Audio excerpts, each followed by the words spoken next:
ఈ జాబు ఈ పర్పస్ లో ఉన్న నీకి ఉమ్. వీడియోల దాంట్లోకి రావడానికి గల కారణాలు ఏంటంటే? అంటే నాకు టిక్టాక్ ఉన్నప్పటి నుంచే నాకు ఉండే అన్న బాగా హ్మ్. వీడియోస్ అనేటివి ఎడిటింగ్ కానీ హ్మ్. ప్లస్ ఫోటోగ్రఫీ చేస్తుండే నేను. ఓకే. సూపర్. సో అట్లా చేస్తుంటే ఇక నాకు కూడా ఎడిటింగ్ అంటూ హ్మ్. ఇక నేను వాక్స్ కొడుతుండే దాంట్లో హ్మ్. టిక్టాక్ లా హ్మ్. బాగానే పోతుండే. ఇక అల్ల కూడా పోయింది కదా అని చెప్పేసి ఇన్స్టాగ్రామ్ ఉండే. హ్మ్. ఇన్స్టాగ్రామ్ ఎట్లా అంటే ఉండే నేను వాడుతుండే కానీ అంత ఎక్కువ వాడకపోతుండే. లైట్‌గా ఏదో టైమ్ పాస్‌కి. ఏదో అట్లా హ్మ్. వాడినామా చేసినామా అన్నట్టు ఉంటుండే. కానీ ఎప్పుడైతే ఇట్లా సడన్ గా మమ్మీ ఇట్లా అయిపోయిందో హ్మ్. ఇక మనుషులంటే ఏంటిది, హ్మ్. మనోడెవడు, హ్మ్. బయటోడెవడు, హ్మ్. చుట్టాలెవరు, హ్మ్. చుట్టాలలో మనోళ్ళెవరు, బయటోళ్ళెవరు, దోస్తాన్ ఏంటిది, హ్మ్. అన్నదమ్ముల బంధం ఏంటిది, హ్మ్. సుట్టరికం ఏంటిది, హ్మ్. పైస అంటే ఏంటిది, పైసకి విలువ ఉంటే మనిషికి విలువ ఎంత ఉంటుంది అనేది ఎంత, ఇవన్నీ హ్మ్. అర్థమైపోయినాయి నాకు. సో ఇక ఒక పర్సన్ ఉంటారు, అరే హ్మ్. నీకు ఇట్లా ఉంది, హ్మ్. నువ్వు మాటల రూపంలో కాదు హ్మ్. చేతల రూపంలో కూడా నీకంటూ ఒకటి ఉంది, హ్మ్. అది నిరూపి జనాలు నిన్ను డైరెక్ట్ ఆపోజిట్ కాదు, నీకు ఎవ్వని సపోర్ట్ కూడా వద్దు, హ్మ్. నిన్ను డైరెక్ట్ లేపేస్తారని చెప్పిండు. ఓకే. అది చెప్పింది కూడా ఎవరో కాదు, హ్మ్. మా డాడీ చెప్పిండు. ఓకే. అంటే వీడియోస్లో అంటే ఇసొంటి కాదు, మోటివేషన్ కానీ యాటిట్యూడ్ కానీ కొట్టమన్నాడు. హ్మ్. కానీ నేను అట్లా కొట్టాను. ఎట్లా అంటే నాకు అనుభవం అయింది, హ్మ్. అనుభవం అయినా నేను కొడతా. హ్మ్. ఎందుకంటే కొన్ని మీద పగ పెట్టుకొని ఏదో ఒకప్పుడు వ్యూవర్‌షిప్ కోసము. మనము పగలు పెట్టుకొని వానితో కొట్లాడాలా, వానికంటే ఎక్కువ నేను గెలవాలా, హ్మ్. నాకు పగలు పతికాలని అన్ని ఇవన్నీ నేను వదిలేసుకున్నా ఒకప్పుడే. హ్మ్. ఎప్పుడైతే మమ్మీ పోయిందో నేను ఇవన్నీ పక్కకు పెట్టేసిన. హ్మ్. హ్మ్. ఓకే. అట్లా ఓకే. మమ్మీ ఇప్పుడు నిక్కీకి మమ్మీ ఉన్నప్పుడు ఈ ఎథిక్స్, ఈ ఫ్యామిలీ రిలేషన్స్ ఇవన్నీ తెలియలేదు కదా? తెలియదన్న. సడన్‌గా మమ్మీ లేనప్పుడే ఇవన్నీ ఎందుకు తెలిసినాయంటే? అసలు రంగులు బయటపడ్డాయి. హ్మ్. అంటే మమ్మీ ఉంటే టైంకి ఫుడ్ ఉంటుండే, ఓపెన్ చెప్తున్నాను, మమ్మీ ఉంటే టైంకి ఫుడ్ ఉంటుండే, సూపర్. లేవకపోయేది, హ్మ్. పని చేయకపోయేది, హ్మ్. ఏం చేయకపోయేది. ఓకే. నేనేంది, నా హ్మ్. కాలేజ్ ఏంది, హ్మ్. నా దోస్తులు ఏంది, హ్మ్. ఇది ఉంటుండే. ఓకే. ఇక ఎప్పుడైతే మమ్మీది ఇట్లా అయిందో, మమ్మీ చనిపోయిన నెక్స్ట్ డే అంటే నేను చాలా చేసిన అన్న, చెప్పొద్దు. హ్మ్. చాలా మందికి అవసరాలు ఉన్నప్పుడు ప్రతిదానికి నేను ముంగటుంటా. హ్మ్. అవసరం ఉంటే ముంగటుంటా, పైసా విషయంలో ముంగటుంటా. హ్మ్. ఒకటి చెప్తున్నాను, నేను దోస్తాన విషయంలో అయితే డేకి 5,000 ఖర్చు పెట్టిన రోజులు కూడా ఉన్నాయి. దోస్తానికి. దోస్తానికి హ్మ్. డేకి 5,000 ఖర్చు పెట్టిని ఉన్నాయి. హ్మ్. కానీ ఎవరికి విశ్వాసం లేదు.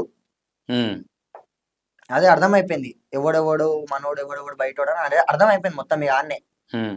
చుట్టాలు అనేటోళ్ళు దేనికి, హ్మ్. దోస్తాన్ అనేది దేనికి, హ్మ్. అప్పుడే అర్థమైపోయింది. హ్మ్. ఒకప్పుడు నాకు రిలేషన్ అంటే ఏంటి, అందరు నా వాళ్ళే అనుకో నేను పోతుండే. హ్మ్. అందరికి నమ్మినావు. నమ్మిన, చాలా నమ్మిన. సూపర్. ఆ! నమ్మేసరికి ఇక మమ్మీ లేదు. నాకు ఫస్ట్ నా లైఫ్లో నేను బాధపడ్డది ఏంటిదంటే, ఒకప్పుడు నాకు టైంకి తిండి ఉంటుండే, హ్మ్. టైంకి నిద్ర ఉంటుండే. హ్మ్. ఇప్పుడు నేను ఆకలితో చచ్చిపోతున్నా. అయ్యా! హ్మ్. మా డాడీ మా డాడీని ఇప్పుడు నేను మా డాడీ ముంగట నేను బాధపడలేను. అవును. ఇంట్లో గట్టోని నేనే అంటాడు. ఇప్పుడు హ్మ్. నేను బాధపడితే మా డాడీ బాధపడతాడు. అవును. అవును. నేను ఇప్పటి వరకు మమ్మీ చనిపోయి 1.5 ఇయర్ అవుతుంది. ఈవెన్ మమ్మీ సమాధి కార్యక్రమం అయినప్పుడు కూడా నేను చనిపోయినప్పుడు ఏడ్చిన, కానీ చనిపోయినాక మొత్తం అయిపోయినాక ఈ రోజు వరకు నేను డాడీ ముంగట ఏడవలే. ఎందుకంటే మీరే డౌన్ అయితే ఆయన ఇంకా ఇంకా డౌన్ అయిపోతాడు. డౌన్ అయిపోతాడు. మా డాడీని బాధలు ఉన్నాను ఫస్ట్ బాధలకెళ్ళి బయటికి తీసుకొచ్చి హ్మ్. చూసుకోవాలనే బాధ్యత మమ్మీ ఇచ్చింది కాబట్టి నేను హ్మ్. ఇప్పటి వరకు ఏడవలే ఆయన ముంగట. హ్మ్. ఏడవలే, నేను కష్టపెట్టాను. హ్మ్. పైసకి కూడా ఊకే నాకు ఇది కావాలి, అది కావాలని నేను అడగను. మమ్మీ గురించి 4 మాటలు చెప్పాలంటే?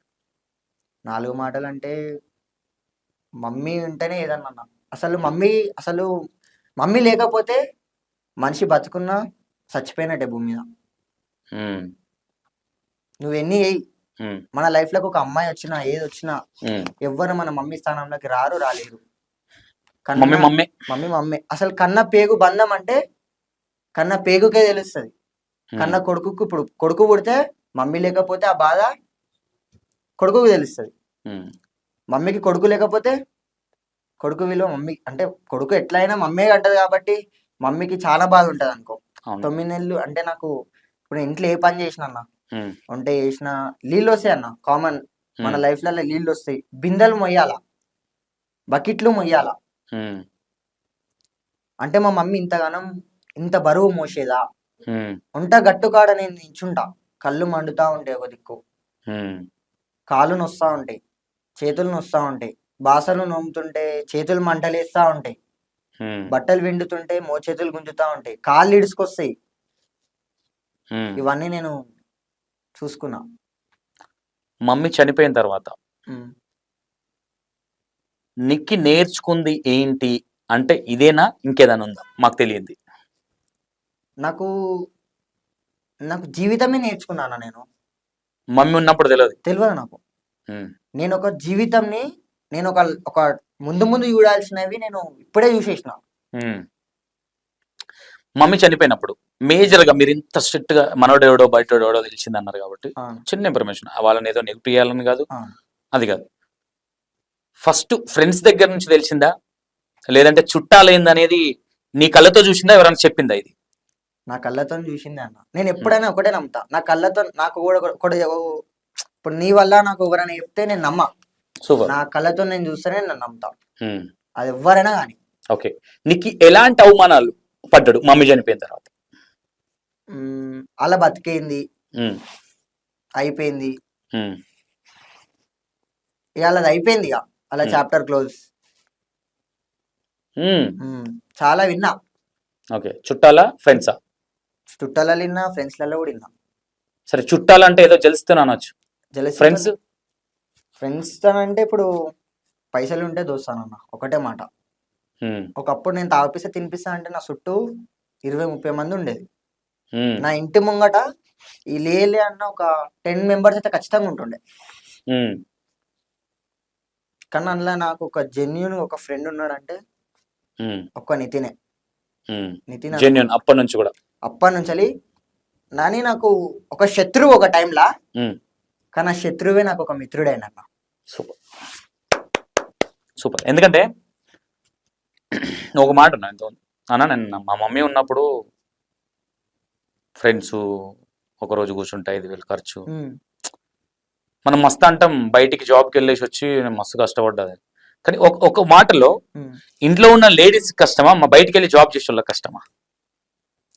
ఇంటున్న లేడీస్కి ఎంత అన్న, వాళ్ళని తక్కువ వీళ్ళని తక్కువ. ఇప్పుడు లేడీస్ జెంట్స్ అన్నారు కాబట్టి మా ఇంట్లో మమ్మీ లేడీ, ఉమ్, బాయ్ డాడీ. ఉమ్, డాడీ అయితే ఎంత, డాడీ పిల్లల కోసం మన భార్య కోసం కష్టపడతాడు, ఉమ్, కానీ భార్య పిల్లల కోసం భర్త కోసం కష్టపడుతుంది. ఉమ్. బ్యాలెన్సింగ్ ఉంటది కదా. ఇద్దరి కష్టంని మనం వీళ్ళు ఎక్కువ అనలేము, తక్కువ తక్కువ అనలేము. అనలేము. ఒక కన్నుతో చూడగలుగుతాం అన్న, 2 కళ్ళు ఉంటేనే మన సూపు కరెక్ట్ ఉంటుంది. సూపర్. అంతే. మమ్మీలో నేర్చుకునేది అంటే మమ్మీతో ఉన్న సీట్ మెమరీస్ కావచ్చు ఏదన్నా చెప్పుకోవాలంటే? మమ్మీతో స్వీట్ మెమరీస్ అంటే ఒక్కటే అన్న, వంట చేసేటప్పుడు మంచిగా మాట్లాడేది. ఉమ్, నేను ఊకే రెచ్చగొడతా ఉంటే నన్ను తిట్టేది, ఉమ్, కావాలని తిట్లు తినేది నేను. ఉమ్. అంటే ఆ తిట్లే నాకు ఒక బ్లెస్సింగ్స్ లాగా మంచిగా ఉండేది, మాట్లాడేది. పొద్దున్న నన్ను నేను స్కూల్కి పోయే టైంలో డాడీ ఊకే నా మీద సీరియస్ అవుతుండే, ఎక్కువ వండుకుంటుండే అని. నేను పొద్దున పూట నైట్ పూట మంచిగా ఫోన్ చేసి పొద్దున పూట చాలా వండుకుంటుండే. ఓకే. అయితే అట్లా మమ్మీ ఏం చేస్తుండే, వస్తారా లివ్వురా తిడతారా కొడతారా మళ్ళీ ఇంట్లో లొల్లి అవుతుండ్రా, ఆ మమ్మీ అంటుండే, మళ్ళీ అట్లనే నిద్రపోతుండే. కానీ డాడీ స్నానం చేసి బయటికి వచ్చే వరకు నేను లేపకపోతుండే. వచ్చింది స్నానంకి లెవ్విగా చాలు వండుకున్నదాకా అని అనేది లేపేది. కానీ ఇప్పుడు నన్ను అట్లా లేపేది కదన్న. కానీ ఇప్పుడు నాకు ఇప్పుడు ఈ డేస్లా ఫస్ట్ ఆఫ్ ఆల్ నాకు అసలు నిద్ర పడతలేదు, కంటికి నిద్ర లేదు, కడుపుకి తిండి లేదు, బతుకులో నెమ్మది లేదు, మనశ్శాంతి లేదు, ఒక బాధ తప్ప. అంటే బయటికి చెప్పుకోలేము, అంతే. మమ్మీ ప్రేమ ఎంత అంటే చెప్పుకోలేము, అది ఎన్ని జన్మలైతేనే చెప్పుకోలేమన్నా. అసలు అంటే అమ్మ అని అంటే కాదన్నా, కష్టం కోసం నాన్న కడుపుని చూసే అమ్మ వాళ్ళ అసలు ఎన్ని జన్మలు ఎత్తినా మనం వాళ్ళ రుణం తీర్చుకోలేము.